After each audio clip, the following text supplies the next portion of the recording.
The Trezor Safe 3 or the Trezor Model T, which one should you pick? The biggest difference between the two devices is the Trezor Safe 3 has two buttons, and if you've got chunky sausage fingers, it's difficult to press. And in order to facilitate every transaction, you have to press both buttons at the same time. What happens is you don't do the transaction properly and the transaction fails. And the screen is only 0.96 inches, so if you've got bad eyesight, it can be very difficult to see. While the Trezor Model 3 has a 1.54-inch screen and it's a touchscreen screen. And because it has a touchscreen, it makes writing your seed phrase about 6 times faster than using the buttons from the Trezor Safe 3. But, and you can learn more information in the description, a crypto security firm, Unciphered, had the ability to physically hack a Trezor T wallet and be able to drain all its funds and get their seed phrase. It lacked the secure element, which is only found in the Trezor Safe 5 and the Trezor Safe 3. What it does is it enhances the physical security of the Trezor Safe 3 by adding a layer of safety to the pin protection mechanism, and it plays an important role in verifying the authenticity of the device. Now, for someone to hack your Model T with this method, they would have to have a lot of knowledge regarding cybersecurity, and they physically need your device.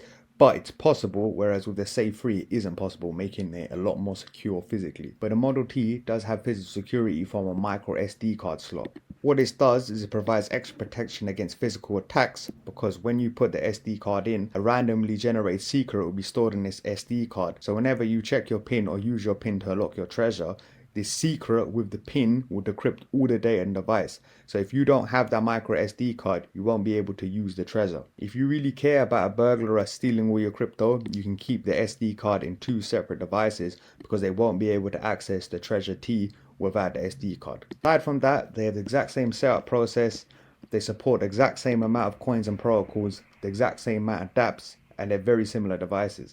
And they both connect to your laptop with USB-C. Big difference is the Trezor Safe 3 is only $79, while despite being outdated tech, it's $129, so quite a bit more expensive. But regarding color, the Trezor Safe 3 has Cosmic Black, it has Stellar Silver, it has Solar Gold, and it has Galactic Rose.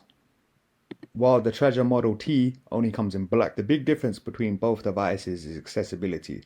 If you're someone who's going to use your crypto daily or weekly, the Trezor Model T is the better option because it has the LCD screen. But if you're someone who's just going to hodl, you want a cheaper entry into cold wallets, and you don't really care about it taking a little bit longer using those 2 buttons to use the Safe 3, then the Safe 3 is the better option because it's much cheaper and you can use that on crypto. But in my opinion, I struggle to recommend the Model T because it is an outdated device, when the Safe 5 is only a little bit more expensive at $169 because it has all the quality of life improvements that the Model T does. With Gorilla Glass, which is 9 times stronger than normal glass, so it's not going to scratch like this LCD screen could do. And it has all the new security features that the Safe 3 does, so like secure element, having the micro SD card, while having the ability to crypt your PIN with a micro SD card. To see my comparison between the Trezor Safe 3 and the Trezor Safe 5, you can watch my video. Never ever ever buy a cold wallet from a third party seller like Amazon or eBay. Just go on YouTube, there's so many horror stories where people's wallets are compromised. So for your convenience, I left a link to the Model T and the Safe 3 down in the description of the pinned comment. I really appreciate the support because it allows me to make these videos.